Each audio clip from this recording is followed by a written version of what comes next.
Hello trader. Live trading में एक बार आपका फिर से स्वागत है।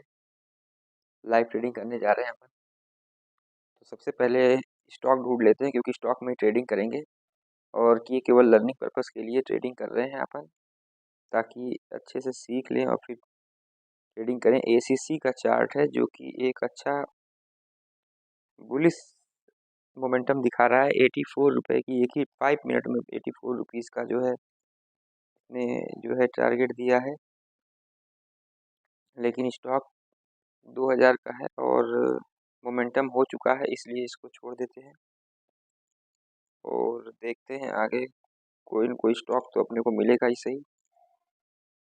निप्पॉन लाइफ, ठीक है, ये भी चार्ट स्ट्रक्चर इसका सही है, तो ट्रेडर इसी में पोजीशन बनाते हैं। चार्ट स्ट्रक्चर क्यों सही है इसके बारे में आपको बता दूं। पहले ये कंसोलिडेशन पेज है। कंसोलिडेशन पेज के बाद अब ये टारगेट की तरफ जो है जा रहा है, तो अपन लॉन्ग पोजीशन बना लेते हैं क्योंकि इसका ब्रेकआउट हो गया है और मॉर्निंग से ये 6 रुपीज़ का एसएल लगाना और टारगेट लगाने का जो मेथड होता है वो भी मैं बता देता हूँ ट्रेडर आपको।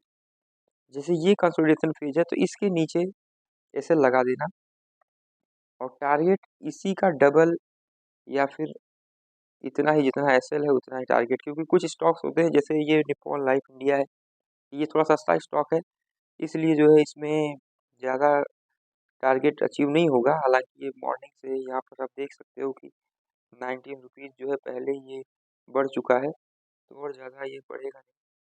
हालांकि फिर भी अपन यहाँ पर जो है 3 रुपये का टारगेट लगा दिया है। अब जैसे कोई भी अगर निप्पॉन का 1000 जो है शेयर खरीद लेता है, 1000 शेयर, तो 3000 का उसका प्रॉफिट मार्जिन है, कोई ज़्यादा बुरा नहीं है ट्रेडर, और ये लर्निंग पर्पस के लिए है और बाद में कैपिटल के अकॉर्डिंग अपन इसमें ट्रेड कर सकते हैं। मैं अलग अलग टाइम फ्रेम में बता देता हूँ ट्रेडर। अलग अलग टाइम फ्रेम में देखते हैं। 15 मिनट के टाइम फ्रेम में इसको देखते हैं।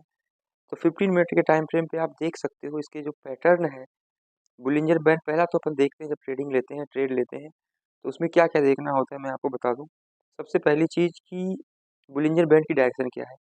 तो बुलिंजर बैंड की डायरेक्शन ये है, यानी कि बुलिंजर बैंड बता रहा है कि ये बुलिश सेंटीमेंट में है, यानी कि ऊपर जा रहा है। यहाँ से आप देख सकते हो ये, तो पहली बात तो सही है।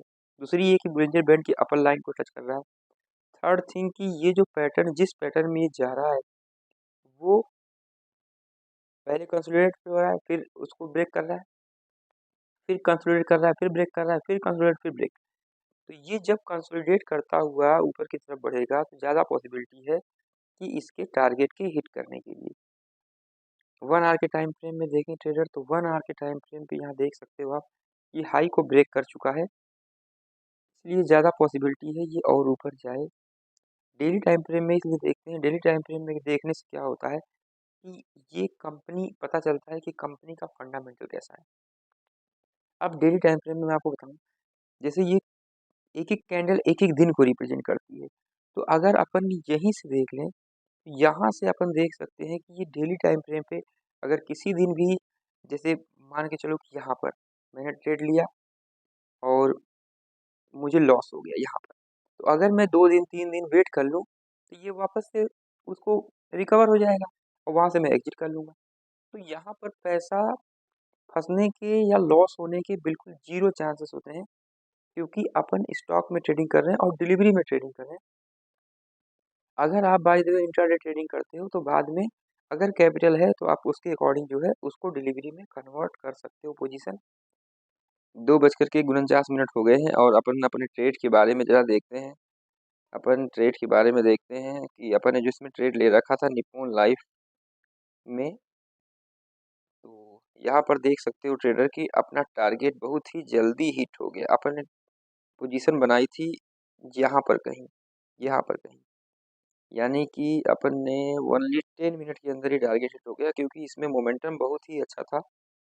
और अपन ने, अगर अपन अपनी ट्रेडिंग स्ट्रेटजी को देखें कि हालांकि ये स्टॉक ज़्यादा महंगा नहीं है और पहले ही बहुत ज़्यादा जो है ये 23 रुपीज़ का पहले ही जो बहुत सारा बहुत ज़्यादा बढ़ चुका था, इसलिए टारगेट मैंने बहुत छोटा रखा। हालांकि फिर भी बहुत जल्दी ही टारगेट अचीव हो गया। तो यही मैं सभी ट्रेडर को बताना चाहता हूँ जो कि नए हैं, जो कि सीखने के पर्पज़ से इसको देख रहे हैं, कि जब भी कंसोलिडेशन होता है, यहाँ पर आप देख सकते हो ये बायर्स इसको जो है लेकर के आए हैं यहाँ पर, और यहाँ पर कंसोलिडेट हो रहे हैं। और अभी भी आप इसमें देख सकते हो तो बहुत ही एक अच्छा मोमेंटम होता जा रहा है और ये बढ़ता जा रहा है। लेकिन डिसिप्लिन ट्रेडिंग यही होती है ट्रेडर की, जितना अपन ने टारगेट डिसाइड करा है उसी को लेकर के अपन उसको एग्जिट कर जाएं, और एसएल अगर होता है तो एसएल लेकर के एग्जिट कर जाएं, क्योंकि ये तो और भी आगे बढ़ता रहेगा और हो सकता है अचानक से ये गिर भी जाए। तो इसलिए जब अपना टारगेट मिल जाए, या फिर एक प्रॉफिट बुक करने का एक बेनिफिट ये भी है, जैसे अपन ने यहाँ पर अगर 100 क्वांटिटी ले रखी है, लेट सपोज की 100 क्वांटिटी ले रखी है, तो 50 क्वांटिटी टारगेट हिट होने पर ही एग्जिट कर जाया जाए, और 50 क्वांटिटी के लिए अपन इंतजार करें कि जैसे ही पहली रेड कैंडल बनेगी 5 मिनट में, अगर रेड कैंडल बनती है तो अपन एग्जिट कर जाएं। ये मैं ऐसे यूज करता हूँ कि अगर जो है पहली रेड कैंडल जहाँ बन जाएगी वहीं पर मैं जो है एग्जिट कर जाऊंगा। पहली रेड कैंडल बनने के बाद अगली रेड कैंडल पे, मतलब जैसे अभी ग्रीन कैंडल बनती जा रही है तो मैं एग्जिट नहीं करूंगा, लेकिन जब रेड कैंडल बन गई, यहाँ पर रेड कैंडल बन गई तो मैं एग्जिट कर जाऊंगा, भले से यहाँ भी आके बन जाए, यहाँ भी बन जाए, तो मैं एग्जिट कर जाऊंगा।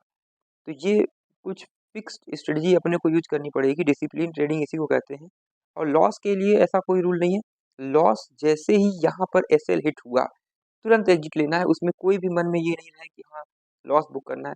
लेकिन क्योंकि अपन स्टॉक में ट्रेडिंग कर रहे हैं और अपन जो है रिस्क फ्री ट्रेडिंग कर रहे हैं, तो अपन इसको डिलीवरी में खरीदा हुआ है तो कोई बात नहीं, अपन इसको कैरी कर सकते हैं 1-2 दिन, 10 दिन, 1 महीना, 2 महीना, कोई दिक्कत ही नहीं है। वो कैपिटल एक बार टाइम मिलेगा अपने को बाहर बाद में एग्जिट करने का, क्योंकि जब भी अपन स्टॉक सिलेक्शन करते हैं तो सबसे पहले अपन उसमें देखते हैं कि कंपनी कैसी है। हमेशा अच्छी कंपनी में ही जो है ट्रेड लेना चाहिए, क्योंकि अगर बाय द वे अच्छी कंपनी है और अपन उसमें लॉस भी हो जाता है तो वो 1 दिन, 2 दिन, 10 दिन के अंदर रिकवरी होने के चांसेस ज़्यादा होते हैं। अगर कंपनी सही नहीं है, खराब कंपनी है, लॉस में जा रही है, तो वो उसमें रिकवरी होने के चांसेस बहुत दिक्कत होती है। जैसे अपन अगर इसकी वीकली टाइम फ्रेम पे देखें तो पता चल जाता है कंपनी कैसी है।